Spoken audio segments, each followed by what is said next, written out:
Wow, selamat berjumpa Bapak Ibu Saudara. Saya bersyukur boleh membawakan renungan firman Tuhan ke dalam rumah dan ke dalam kehidupan Bapak Ibu sekalian. Nah, pada renungan firman Tuhan kali ini saya mengambil satu tema, mengapa Tuhan baik, atau mengapa kita berkata Tuhan itu baik. Karena bukankah ini selalu menjadi ungkapan kita, baik dalam tutur kata kita, terlebih juga dalam ibadah ketika kita memuji Tuhan. Banyak kali kita mengambil ungkapan ini, Tuhan Engkau baik, Tuhan Engkau sungguh baik. Ya, memang Tuhan kita itu baik. Dan pada saat ini kita akan melihat dari firman Tuhan. Mari kita lihat di dalam kitab Mazmur pasalnya yang ke-25 ayatnya yang ke-8. Yang berbunyi demikian.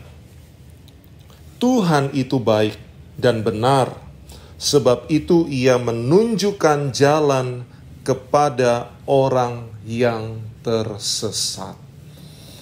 Alkitab menunjukkan kepada kita salah satu alasan mengapa Tuhan itu baik adalah karena Dia menunjukkan jalan pada orang yang berada di jalan yang sesat.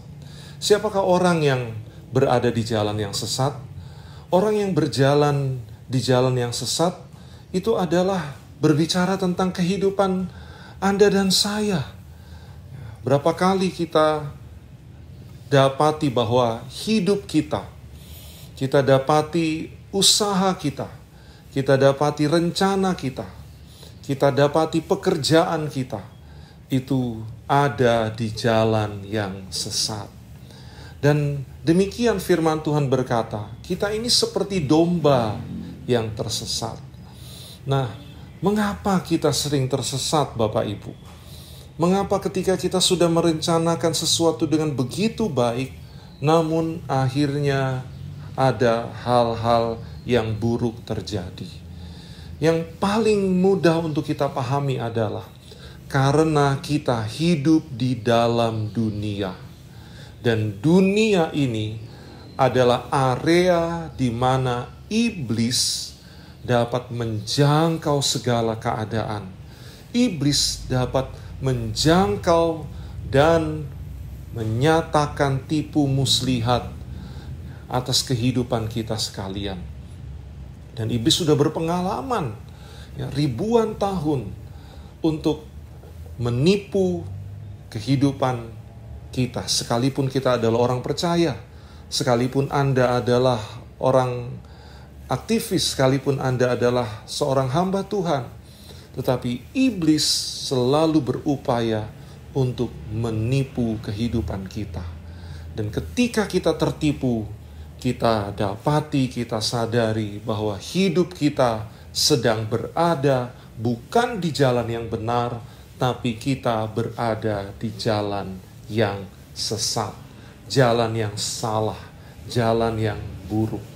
Tetapi inilah firman Tuhan yang datang kepada kita lewat renungan pada tengah minggu ini, yang menyatakan bahwa kebaikan Tuhan dinyatakan ketika Dia menunjukkan jalan untuk kita tidak lagi dalam kesesatan, untuk kita bergerak dari jalan yang salah kepada jalan yang benar, untuk kita berpindah, tidak terus ada di jalan yang akan menuju kepada kebinasaan, tetapi untuk kita berada dan berjalan menuju kepada janji-janji Tuhan. Jadi Tuhan itu selalu mengerjakan hal ini supaya kita bisa melihat kebaikannya.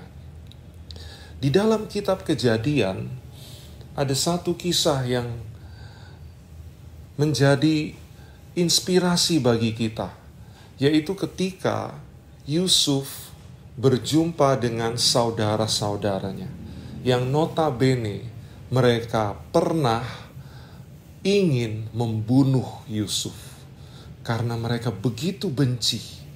Mereka ingin melenyapkan Yusuf dan tidak mengakuinya sebagai saudaranya. Tetapi setelah beberapa waktu berjalan, maka mereka berjumpa lagi dengan Yusuf dalam keadaan yang berbeda. Yusuf menjadi perdana menteri di Mesir. Dan ketika dia memerintah, datanglah masa kesukaran. Dan hal itu dialami juga oleh keluarga Yusuf yang ada di tanah Kanaan. Dan ketika mereka mencari makanan, mereka datang sampai ke Mesir. Di sanalah mereka berjumpa dengan Yusuf. Dan ketika mereka mengadakan rekonsiliasi, mereka berjumpa lagi. Maka ada satu hal yang Yusuf nyatakan kepada mereka. Di dalam Kejadian pasalnya yang ke-50 ayatnya yang ke-20 saya bacakan. Memang kamu telah mereka-rekakan yang jahat terhadap aku, tetapi Allah telah mereka-rekakannya untuk kebaikan. Ya, untuk kebaikan. Dengan maksud melakukan seperti yang terjadi sekarang ini, yakni memelihara hidup suatu bangsa yang besar. Kisah ini membuktikan bahwa karena Allah itu baik, maka Dia melakukan kebaikan. Bahkan hal yang buruk bisa diubah menjadi hal yang baik. Amin, Bapak Ibu sekalian. Ya, itulah pekerjaan Tuhan yang membuat Dia tidak pernah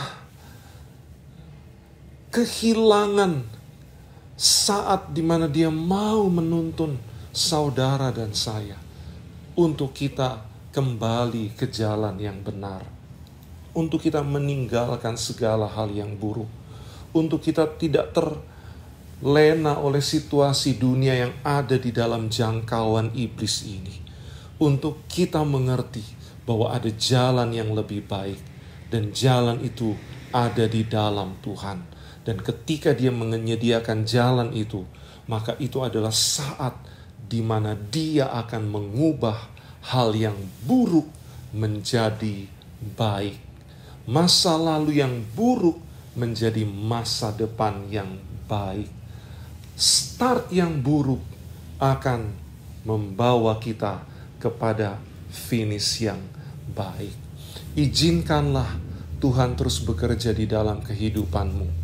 Maka kita akan melihat bahwa kuasa-Nya akan mengubah banyak hal di dalam kehidupan kita untuk kita melihat dan mengalami kebaikan. Ayat terakhir Roma 8 ayat 28. Mari kita baca bersama-sama. Saya baca dari sini, Bapak Ibu baca dari tempat Bapak Ibu masing-masing. Roma 8 ayat 28, firman Tuhan berbunyi 2-3. Kita tahu sekarang bahwa Allah turut bekerja dalam segala sesuatu untuk mendatangkan kebaikan bagi mereka yang mengasihi Dia, yaitu bagi mereka yang terpanggil sesuai dengan rencana Allah. Wow, Tuhan masih bekerja sampai sekarang ini untuk mengubah yang buruk menjadi kebaikan. Jadi terimalah kebaikan dari Tuhan karena Allah kita, Tuhan kita itu baik. Amin. Tuhan memberkati.